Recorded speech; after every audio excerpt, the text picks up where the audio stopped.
বেটি তোর কি হয়েছে? আমাকে সাপে কেমন মেরেছে? আমার মেয়েকে যে সুস্থ করতে পারবে তার সাথে আমার মেয়েকে বিয়ে দিব। তাই না কি তোমার মেয়েকে আমার সাথে বিয়ে দিবে? তাড়াতাড়ি যাই ঠিক করতে পারবো। ঠিক আছে, সবাই সবার কাছে লেগে পড়ো। ঠিক করতে পারলেই বিয়ে হবে। এই তো বিষটা বের করে ফেলেছি। বিষ বের হয়েছে, বিষ বের হয়েছে। আরে আমাকে তাড়াতাড়ি ওষুধটা দিয়ে দে, তাহলে আমি একটা মেয়ের জীবন বাঁচাতে পারবো। আমি তো এগুলা কাজ করি না, তবে তোকে একটা ওষুধ দিতে পারি যেটা ব্যবহার করে তুই মানুষকে ঠিক করতে পারবি, কিন্তু এর বদলে আমাকে ডায়মন্ড দিতে হবে।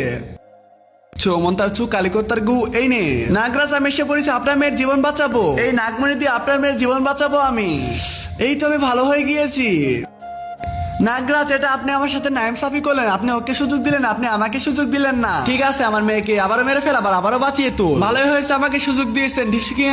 এখন তাড়াতাড়ি ওষুধ খাওয়াই ঠিক করবো। গদ গদ গদ গদ গদ। আয় হাই নাগরাজ, একটা ভুল করে ফেলেছি। আমি তো খুন করেছি গুলি দিয়ে, কিন্তু ঠিক করতেছি সাপের ওষুধ দিয়ে।